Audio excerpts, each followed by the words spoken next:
Okay, so my name is Rob Ackerson. I am the manager of the Mixsawbah State Fish Hatchery. Um, so the name of the hatchery, a lot of people can't pronounce it. We always get people that call in, well, how do you say that? And we just said it's like it sounds, Mixsawbah. And it was named after a Potawatomi chief. The hatchery went online in 1975. It's part of the Kingsbury property that used to be an ordinance for World War II. There's a bunch of bunkers out there. The history behind it was they chose that area because it tended to have a lot of cloud cover. That way, if we were ever invaded or bombed, there'd be more cloud cover that would reduce the risk of them bombing the facility. So these are what we raise every year, or our goals. These fluctuate a little bit. With Lake Michigan, they have quotas, and each fish has a number. Ben Dickinson knows those numbers better than I do. Basically, a Chinook is like a 3. Steelhead might be a 1.5. Steelhead coho, they're all like a 1.5. So what that means is if for every Chinook or every steelhead we don't stock, we can stock 3 Chinook to make those equivalents. But due to our hatchery, Chinook are probably the easiest to raise because we get the eggs in the fall, they hatch in December, and December 15th or so, they get ponded into our inside system, and then we're stocking them out the door late April, early May. They imprint at a size of around 3.5 to 4 inches. They'll smolt, they lose their scales, and that's when you want to have them in the creek so they come back up to the creek. The imprint, it sets into their skin and their olfactory sense, and they can smell and taste the water. And that's how they return. The summer run steelhead, like I said, these numbers change some. It looks like not this year, but the following year, we may be cutting Chinook, just because the forage base is dropping. And so the fish don't out eat themselves. We drop the Chinook numbers because they're the big eaters. They're those 3s. So the coho salmon, we also get those eggs in the fall, but we hold those for a whole year, and stock them. Normally it's the end of October we stock them. This year we had to do it a little early just because of a construction project we had going on. The summer run steelhead, we get those eggs. We spawn those at Bodine over there in Mishawaka, and they incubate the eggs for us up to an eye stage, and then we transfer them to what we need. We transfer to our hatchery, and then they keep what they need. Illinois gets some. They raise some for Michigan for a trade.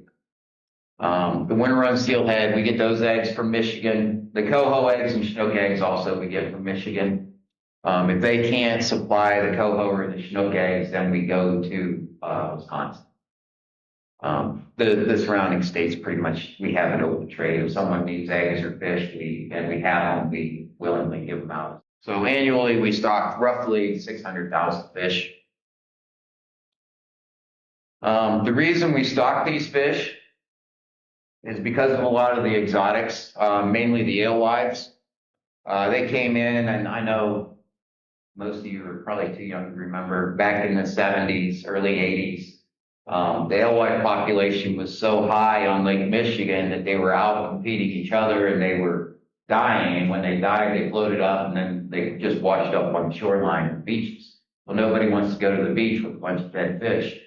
It was to the numbers that they were using bulldozers and putting them into piles and then loading them in the back of dump trucks and taking them to the garbage dump, to get rid of them. So we started stocking some of our numbers in early, they started in 55-gallon drum barrels. We were raising coho in 55-gallon drum barrels and then releasing them into, I think, Trail Creek, Little Cow, This was in the early 70s before the hatchery even opened up, and that worked out well. And then they decided, well, we need to open up and build a cold water hatchery. So they built Mixsawbah. Lake trout, the lake trout basically, they'll eat the alewives and stuff, but they got hit hard with the sea lamprey. Lake trout are a little slower swimmers, and those sea lampreys have a little easier time latching onto them, but they won't hesitate to latch onto a steelhead or a snook or whatever. I think the actual first stockings into Lake Michigan in that 1966 was the state of Michigan. So the Chinook will eat the alewives. That's the whole predator-prey thing.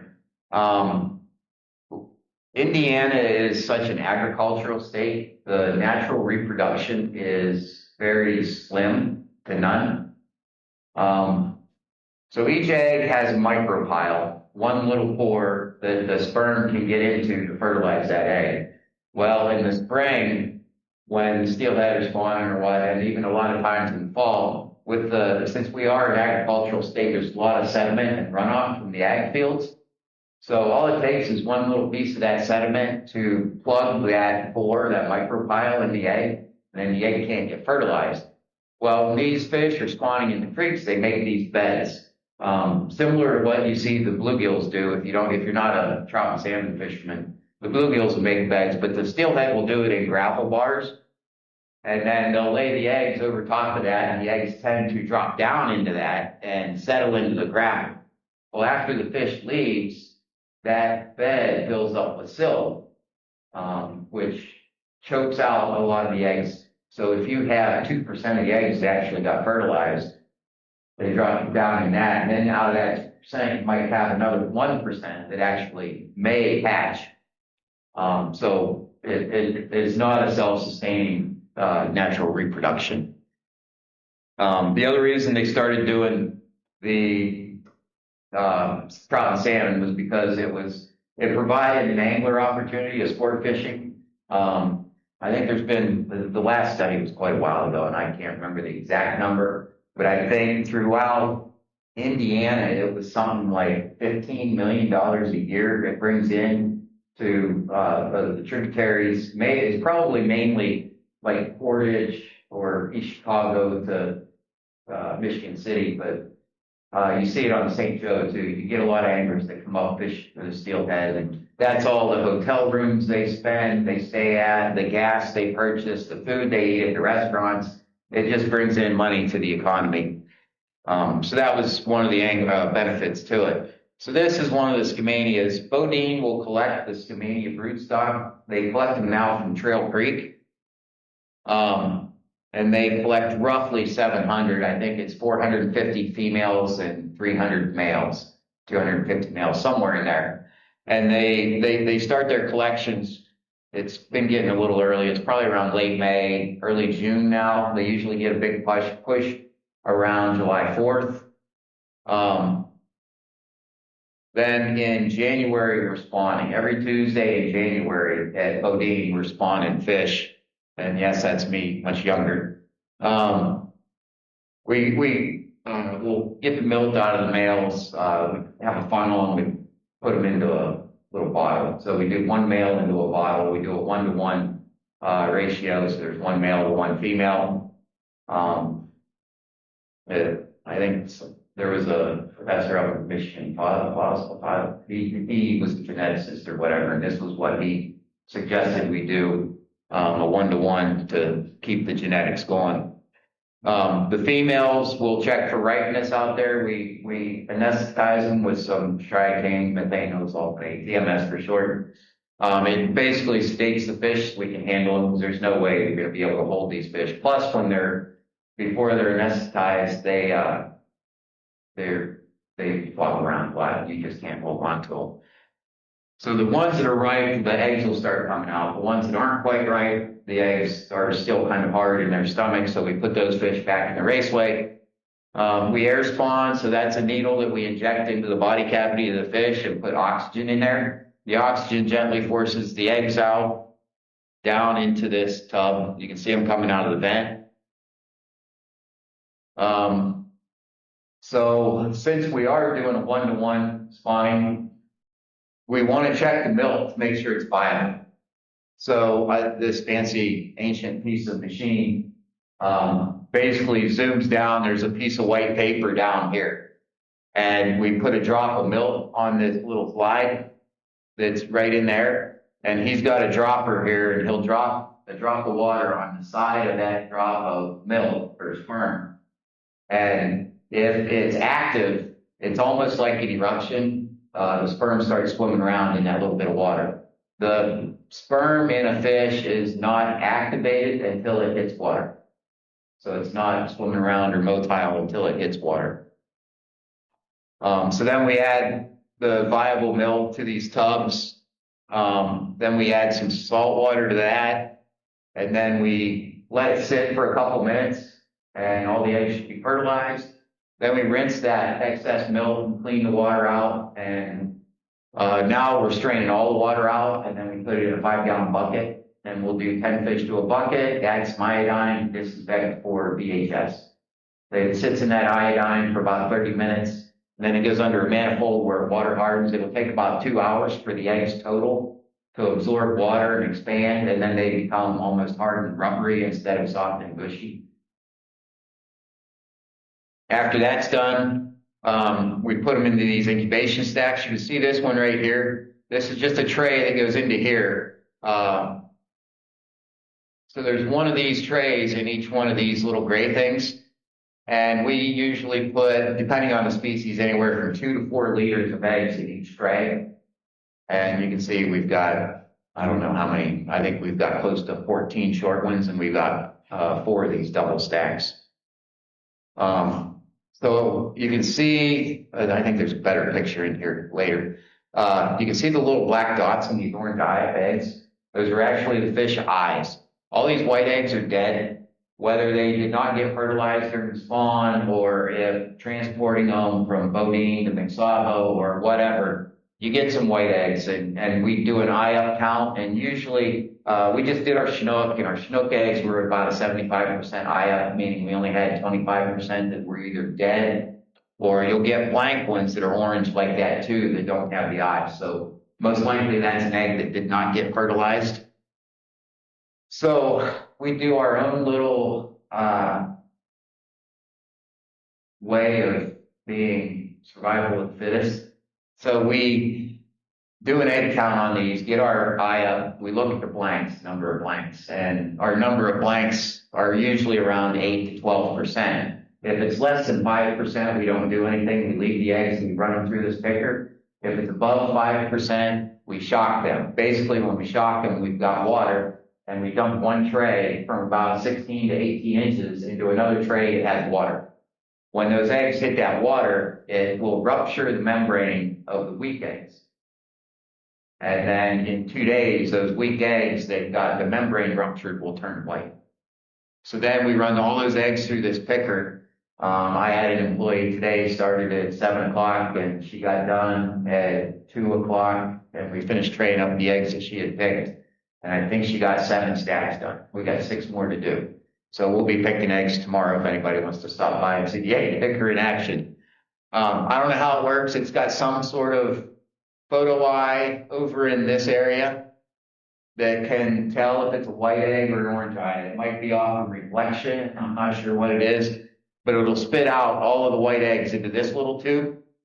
And then your good orange eggs will come around, and there's a constant flow of air forcing the good eggs out into here. They drop down and then go into these baskets.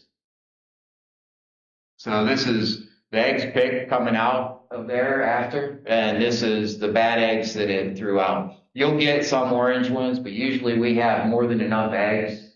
So I would rather have more good eggs in here than have white eggs in here. Because any white egg in here is just going to cause fungus and more issues down the road.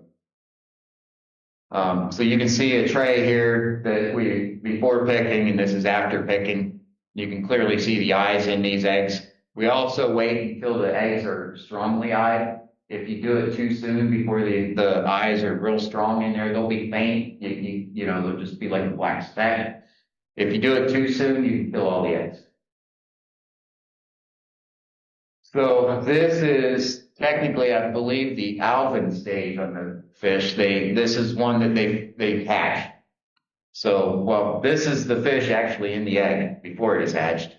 And this is after they hatch. They've got these yolk sacs on them. So they will feed off of that yolk sac for about 2 to 3 weeks.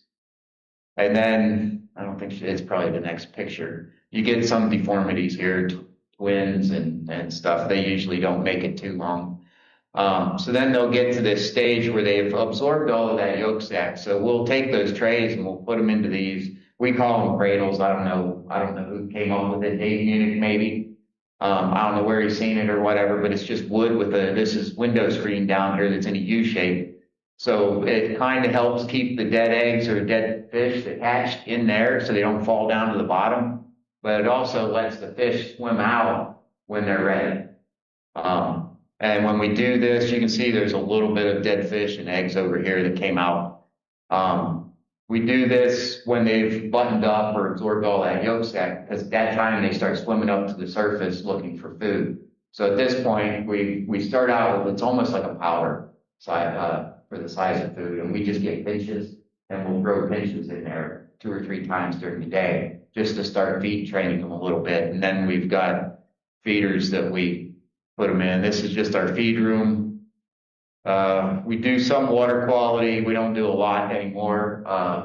The city of LaPorte, the sewage treatment plant, has been generous enough to run our samples. So the fish will stay in those inside tanks for roughly 2 months. We try to get them up to 2.5 inches, 2.25 minimum. We've got ick outside, which if anybody has an aquarium and you have tropical fish or whatever, it's little white dots that end up on your fish. And then you usually buy that malachite green or methyl blue or whatever and put droplets into your aquarium, and within a day your ick is gone and your fish are healthy. The life cycle of ick in an aquarium is about 24 to 48 hours because your water temperature is around your house temperature or maybe 78 degrees, somewhere in there. The life cycle for ick in the hatchery with 52 degrees water is 30 days. Our only treatment process, because you can't use the methylene blue or the malachite green on food fish, so we use formalin. And we can't get rid of the ick. We've tried de-watering and bleaching the whole system, and it comes right back. We got triggers that come in from the marsh and stuff, and I'm sure they're carrying parasites and all kinds of stuff on them. So that's why we try to get them to 2.5 inches. It seems like once you get them up to 2.5 inches, it doesn't bother them that bad, and they can deal with it. If they're smaller than 2.25 inches, it seems to hit them. And when that happens, you'll see them flash, and they'll be scraping their sides on the bottom of the ponds trying to scratch that ick off because it itches or whatever. So when that happens, we will treat the pond with formalin for 5 days straight, and then we treat every other day for 30 days. There's no way we're going to kill it, but we can at least control it. The ick also can only be killed while it's free swimming. Once it's attached to the fish, it develops a cyst around it that protects it from the formalin, so you can't kill it. Then some of the fish, it's changed from year to year. We have a trailer that comes in that vets bring in, and these trailers are like $1.2 million. It's extremely nice. It's all electronic. They've got up in here, there's a trough down in here. So the fish are in this trough. They go up through this blue hose, and there's a tray up here. And this is a big sorter. It takes pictures of these fish, and if they're bent or whatever shape they are, it still measures them. And there's little paddles in here, right down in here, that send these fish to each one of these tubes based on their size. Because down in these machines, they've got different cones that fit over the fish's head based on its size to implant a little 1 millimeter code wire tag with a number on it. And then they also clip the adipose fin on the fish. And that's so the anglers know that if the adipose is clipped, there's a tag in that fish's nose. So this is just since we do stock our fish into Lake Michigan and stuff, we have to do disease sampling, and we send our disease samples down to Purdue, the Animal Disease Diagnostics Lab. And I can't remember which professor it is now, but they run, the students or whatever, run these tests through, and they check for viruses and reportable pathogens. It's basically IPN, infectious pancreatic necrosis, IHN, infectious hemorrhagic necrosis. There's a list of them, and if some of them, if we end up getting, it's depopulate the whole hatchery. We can't stock them. So we also do a quality assessment on the fish. I think that's basically what this is. We'll do a length and weight on them. We check their internal organs. We check for fat. We check the color of the spleen. We check the hindgut, the kidney, make sure there's no bacterial kidney disease, the color of the liver, the bile. We check the gills, the opercles, everything. And this is basically in case our fisheries biologist comes back and says, hey, your fish didn't do that well. Are you sure they were healthy when you stocked them? So, you know, this one, fat levels is basically what we really concentrate on, is trying, because when you stock these fish, they're stressed and they could go a week without eating. So we try to build fat up on them, but you don't want them too fat. Our fat rankings are anywhere from a 0 to a 4. This one, you're really looking at, these little tan lines in there are the pharyngeals. So you're looking to see how much of the pharyngeal is covered with fat. It's not so much the fat that's down here in the bellies, it's the fat that's up in here. This one I'd probably give a 3.5. It's pretty good. If it's a 4, then it's probably a little more than what we want. But so we'll have all the fish in these ponds, and when we get ready to stock, everybody's like, well, how do you know how many fish you got? We do school tours. This is where I push to the kids that math is important. So we'll weigh out maybe 10 pounds of fish, and it goes into this tub, and you can see they're all counting fish. So we count the number of fish, and then we divide that by the number of pounds, and that'll give us the number of fish per pound. We do that 3 times. The fish will segregate. So the fish were normally in this whole pond. So we crowd them, we put a set screen in, and then we crowd the other screen around, and so all the fish theoretically are in this pond, besides a few that jump the screen or miss or whatever. So when they get congregated into this, they'll segregate, and typically your small fish will be on the top, and your big fish will be on the bottom. So we do a top sample, we do a middle sample, and we do a bottom sample. And then we average those 3 samples to get our number of fish per pound. What made it interesting was when the Dakota Wire tagging trailer came, because we actually had a hard actual count, because it counts every fish that it tags and puts into the pond. So we started thinking, okay, well, let's see how accurate our weight samples are, you know. We were usually within 3%, anywhere from 97 to 103, within that count that the trailer had. So we net every net, we net all the fish out, we lift every net up to the truck, and then when we get down near the end, we run a seine through there. We can usually do roughly 400 to 500 pounds of fish per tank. When we do the Skamania steelhead, I think it's roughly 20,000 pounds we're stocking in 3 days. That's why all hatchery managers have bad backs, bad elbows, and bad shoulders. Bodine comes over, and I think we're running 4 trucks out a day, and we do that for 3 days. That's with the Skamania.